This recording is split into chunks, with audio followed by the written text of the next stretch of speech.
Welcome back. So I think we've had a robust conversation on ASU, and we hope that they quickly resolve the issue with the federal government so that our students can go back to school as soon as possible. But there's also another issue we would like to talk about, which is affecting a lot of Nigerians right now. So there is no respite yet for airline operators in Nigeria over the skyrocketing price of aviation fuel, otherwise known as Jet A1, as the price hits 903 naira per litre yesterday from 808 naira on Monday.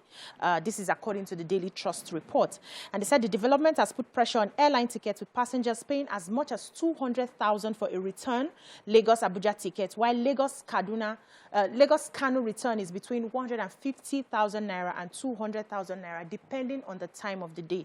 We also saw a video on social media that was showing a lot of empty seats at the airport because most people are no longer, traveling because of this increment in the price of tickets. How do we get out of this? You can, join this conversation and tweet to us as well. But ladies, what are your thoughts on this price of aviation fuel?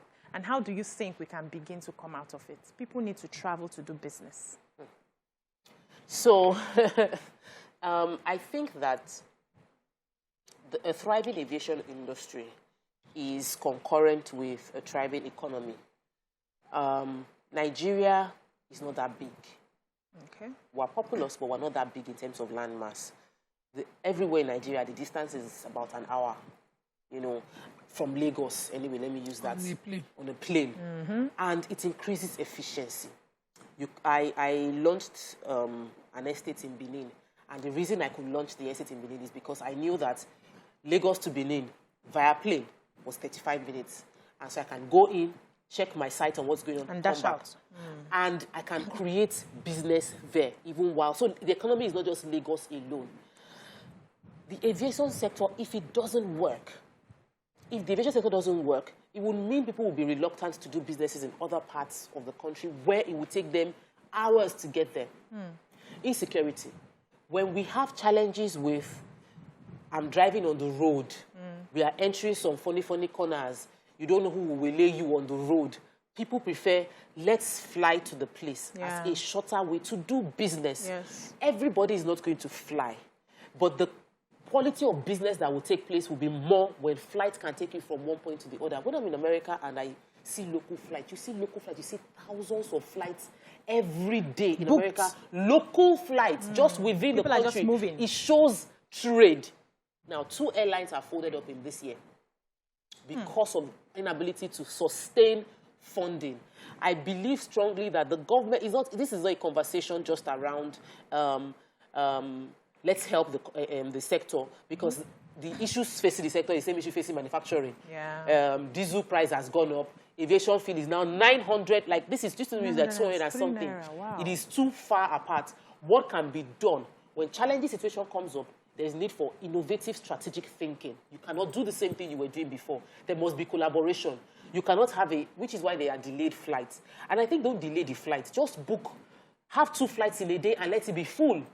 If your airline is not full, collaborate with another person so that if you are all going to Abuja, why should you delay my flight for 3 hours to go to Abuja, so that you are now merging 2 trips into one, which is what they now do. So the planes get to be full, and all of us are forced to stay within that line. Let's be more. Let's start thinking of other ways to make this thing work. We no longer get water. They barely give us water. I think one airline still gives that their pack, but many airlines now, they don't just enter the land where you are going to 30 minutes flights. What are we doing? Propeller planes, people are now using the small planes that are small. Going to Benin, you be go. I'm like, what's going on? Are we blending machine? But they've had to get interesting ways. But the government needs to realize that the aviation sector is essential to industries thriving at that level. Businesses at the top level. So it might not affect, I know Nima is going there that this is elitist, it's big people's market. No, I don't think but so. It might not affect everybody, but it is important. Very, very important. And people are still traveling. It reduces profit. I will spread the profit somewhere else. As a business so somebody person, has to pay for it. I would increase the price of my Benin site, because every time I'm going to Benin, is 200k for just my trip alone. Where would the money come out from? On top of the land. So I'll calculate how many trips I need to sell plots of land. I'll put it on the land. Customers will buy it, and they're costing them more money. Exactly. Nemo. It's business. Yeah, you. I did not say that. They are not bringing rice through airline. Exactly. See? Exactly. I think that government should start to worry about the larger numbers than as to, the smaller numbers. Okay. If you look at the aviation sector, as important as it is to industry and all of that, it serves only a few. It serves only a few. For a few that can make decisions over the many. Since they've been flying and flying, have they made the decisions to better the lives of the many? No. And so, yes, it is core. Aviation fuel is being subsidized. The National Assembly, they scream like say they wanted to die when aviation fuel went up. And airlines started to say they will pack up. They were looking for alternatives, but we were serving a few. The hardship is in the larger numbers.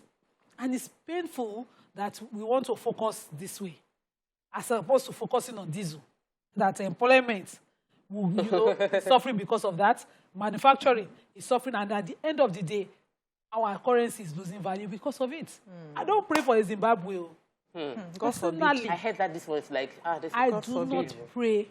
So we were watching Mugabe doing it every day, every day. There was one time he was talking, and people called him the patriotic African when he was saying his CBN will just continue to produce notes. And nobody was talking to him within his people about telling him the truth. About the long-term effects. Now, bread, they were buying bread in millions. Hi. There was protest then.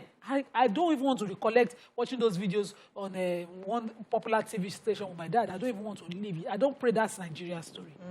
And so, yes, we must worry about the aviation sector, but we must worry about many other things. And we must put our priorities on the larger numbers. We don't want crime to grow. We don't want, and we cannot have our larger numbers unemployed and worry about the few. Like, aviation, this says just a few. Yeah, but we have to worry about... And it's about affordability. Okay. When I went to law school, I hated to travel 10 hours on road. The first time I said, no, I'll do it by road. I hated it. When I did 1 hour to Abuja, nobody tell me. Every time we save our money, we flew to law school and back. But I know other students, in fact, the largest number of students who always went by road. They had to go by road. And so if a policy was made, is it for those of us who we call this saving, but who could afford? Or the people, productivity is in our numbers, is in our strength. And we cannot use our numbers every time and save a smaller number. That's all I want to say. So let me disagree with you on that one, because I know that most people moved to taking a flight because of the fact that there's insecurity along the railroads. If you check most of the northerners who do business from Kano, Kaduna and all that, they used to take rails to come, have their meetings and all of that. But a lot of them moved with all those, bandits today, insecurity tomorrow. The roads are also not safe. There's a lot of kidnapping going on in the roads. So people are moving, not because they would have preferred it as an option, but everybody needs to be safe. Where is even safe? So how do we start serving... Where is safe? Holistically. So we have two issues here. We have the issue of aviation fuel. We have the issue of diesel. We have the issue of insecurity that is moving more people to... I like that you brought it there. Okay. I love that. So there's an alternative to moving. There's remote work. There's online meeting. There are other platforms, apps that have been created to help us. It worked in COVID. But the security issue, is it just by finding one alternative out and leaving the problem on ground that has changed anything? Of course not. Farmers, we are losing. Our agric diversion for diversity of our resources and economy is not working. Farmers have left the farm. Insecurity is costing us much more. And rather than do something about it, we say, no, let the businessman do his meeting, let aviation work so that businessman can go and hold meeting. The businessman don't have anything to sell. Is it English we are selling? Is it meeting we are talking? There's no productivity. Please help me here. That's what you think. No, that's what that's not just what I think. Sometimes it's not about, the big businesses. It's a game of number. Yeah. If I make one person more effective, the person can employ 5,000 people. Yes, it trickles down. If I make one person effective, so I would go to, I'm doing a program. It's for businesses that have capacity to scale and impact.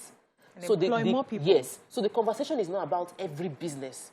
Your business might be good, but how can your business scale? What's the level of impact your business will have? So I would encourage and support. It might seem selfish that I'm supporting a few businesses, but these businesses, by supporting them, they're the ones employing effect that is huge. People. So I don't believe that it is work for manufacturing against aviation, I believe that they must all work together. Look at the ASU strike. If we don't improve the quality of graduates that we have, the employers of labor will continue to struggle with what the people I have to recruit from. So you cannot stop, you can't say, oh, I want to fund education sector. I will not fund education sector. I need money to do this one.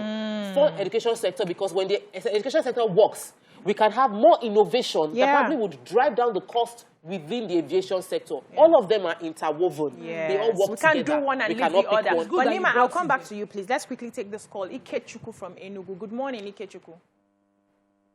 Yeah, good morning. Good morning, sir. Good morning. I am a first-time caller. Welcome to the show. Okay.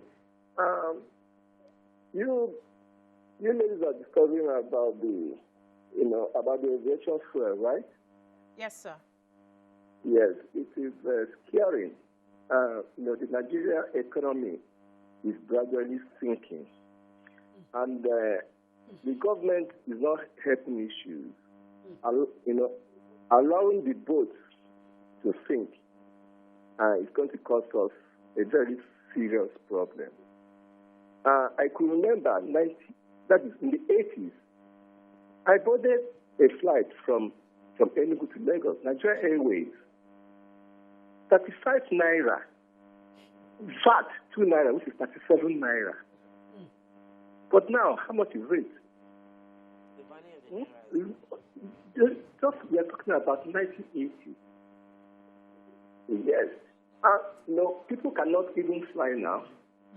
Going by the road, everyone now is now stranded because the people that are using flights are people that are afraid, to go by the road because of the insurgency. But now everybody now is just stranded. So we have to cut our costs according to our sizes. Because we are talking about the economy. It has affected all good things. The body items, the food items, everything. Because I would think referring back to the old days. Okay, for example, 1984, I wanted in 1984. A crate of mineral then was 150. But now a bottle of mineral is 150. Just imagine.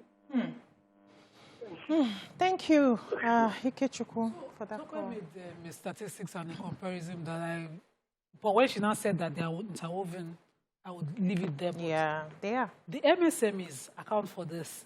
Over 60%, way over 60% of our economy when we talk, see serious numbers. And these are the small businesses. They might not have the upscaling statistics that you talked about, but they employ more. And if we focus on, and how many MSMEs are looking to travel? They are only producing within. They then, move their products by road. It is diesel that should be our concern, not aviation fuel and aviation sector. No, we need to look at it holistically. Wait now. Not with this economic we're talking about. In order of priority. In order of priorities. You see, this we talk about diesel who on have the show. Chances to upscale these ones. They can do a remote meeting. They can. We should focus on where the priorities are.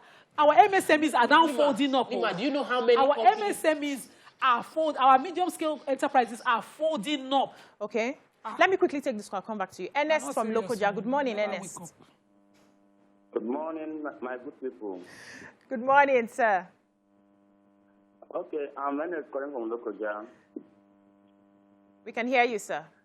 Yes, the issue here borders more on the ruling class. I think I call it a conspiracy because the precursor of this problem lies in the negligence from the ruling class. They did not take our education sector so serious, and that's why everything is going down.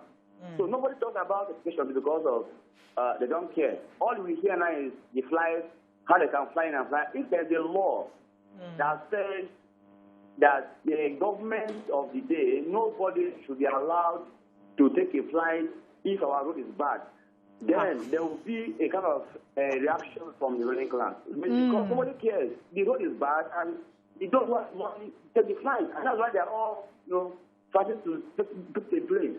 So I think the issue here is just that we are not ready to make this country work. The ruling class are the one who cares about how they survive. So I think the problem has to go back to them, and they know how to fix the economy. Thank you. Thank you so much. We know that if this, the macro economy affects the micro, everything trickles down. And I believe that we must handle all the issues holistically. If these people are not able to make profit, they will start laying off people. No, a lot of people will lose jobs. The two that have shut down, what would happen to all the staff? The staff is not just direct, okay, air hostesses. Everybody involved in the business, direct contractors, indirect contractors are all involved. The impact is going to be present already. Yeah, it is. Omology Production says the solution is let government provide security so that people can travel by road very well. Yeah. Imagine Lagos to Abuja being 150 to 200, but by road, the risk is 30 million to 100 million depending on the kidnappers. I'm telling you. He also said, my question is, where is the government seeing those money that they are using to support other countries? Where are the money retrieved from looters? Those that were able to get 100 million naira presidential tickets, can they assist the government? Then on the previous topic, he said the current Minister of Education is. And if the employer of this cannot see the disaster the man is doing, then it is time for us to ask why we are where we are. It's really painful, but I think... I did not say it. I want to take this with. Okay, take it. Let's go. This one is funny. Okay. So with Nigerian innovation, does the airline Airbus conductors calling those who want to fly Bini straight? That means they have to wait till conductors feel I'm waiting till. Airbus has to wait till conductor fills up the plane just to relax us. You know? We don't have time. Okay. Just your final words. Let's go. God Almighty will help us develop this country. But we need to begin to love this country and love for our neighbors what we love for ourselves. Yeah. If my child deserves a good education, and every other child out there, let every other child to get that access to education. So I think we can wrap up on that. Thank you so much, ladies, for this robust conversation today.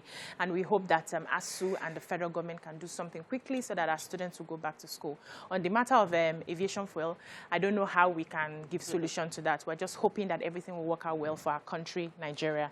And that's all we can take on the show for today. Join us again tomorrow and have a lovely day.